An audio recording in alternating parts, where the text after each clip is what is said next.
OK. Vu que nous avons créé notre web service, je pense que jusqu'ici, il n'y a pas de questions. S'il y a une question, in- interpellez-moi pour que nous puissions répondre. Donc, on va créer nos classes M, comme on l'a toujours l'habitude. Et ici, nous allons développer en PO, mais pas tellement en PO, mais ça va être la PO. Quand je dis pas tellement la PO, c'est que on va pas, il n'y aura pas d'encapsulation ici. Nos méthodes vont être des méthodes globales, afin que lors de l'appel de nos points d'entrée, qu'on puisse les voir comme des procédures globales. Donc, au fur et à mesure, nous allons voir. Donc, on va créer nos points d'entrée. Enfin, excusez-moi, nos classes modèles. Donc, comme nous avons l'habitude, on crée d'abord nos sous-dossiers, classe, par exemple, inscription. Dans classe inscription, moi j'avais une petite tricherie que je faisais. Je créais à peu près comme on faisait modèle inscription. Donc ici, on va juste avoir quoi? Nos sous-dossiers auront les classes M et les modèles de classe, c'est tout. Il n'y a pas de métier. Hein? De bout en bout, on verra. Quand je crée ça, voilà. Je viens donc ici, je génère ma classe M. Voilà.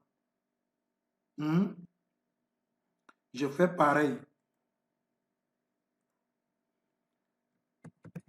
Classe, c'est quoi la classe locale, non? Classe localisation. J'ai créé modèle localisation et je génère. Voilà. Je crée encore la dernière classe, classe recensement. Je crée modèle recensement.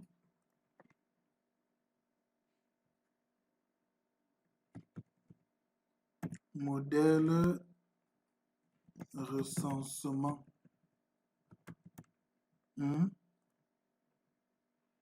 Quand je le fais, je génère et je crée notre dernière classe help.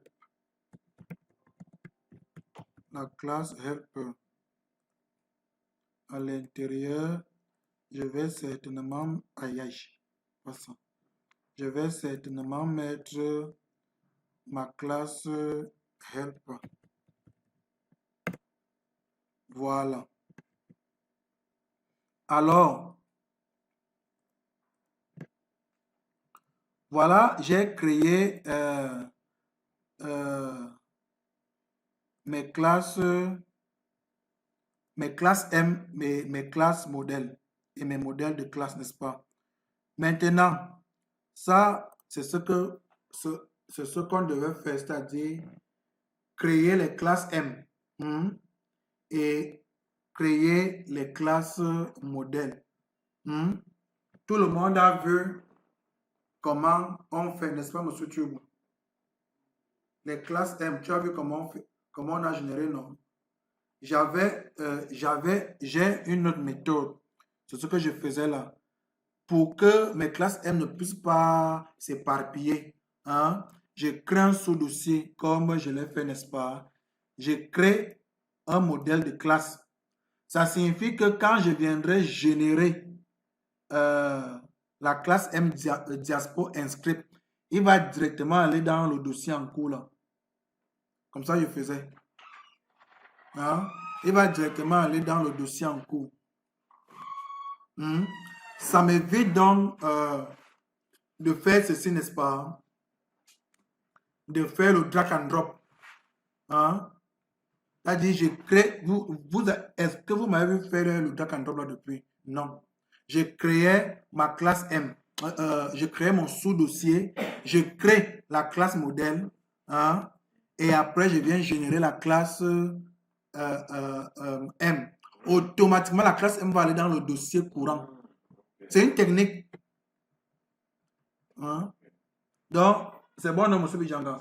Ok, parce que sur ce module, vraiment, je souhaiterais qu'on aille, vous voyez déjà, étape par étape, et tous ensemble. Hein? Là, vous êtes bloqué, arrêtez-moi, je préfère.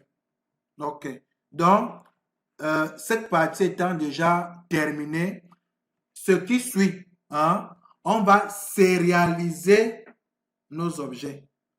Hein? Ça, c'est ce qu'il va suivre par la suite. Et avant de conclure ça, vous voyez, il faut aussi, excusez, il faut aussi du mapping. Hein? Tout est à mapper. Donc, on va facilement utiliser les mémoires vers fichiers. C'est beaucoup plus ça qu'on va utiliser ici. Il n'y aura pas d'écran vers source. Donc, plus d'écran vers source, il n'y a pas d'IHM ici. Ça va se passer comment? Donc, dans la suite, nous allons sérialiser ces membres.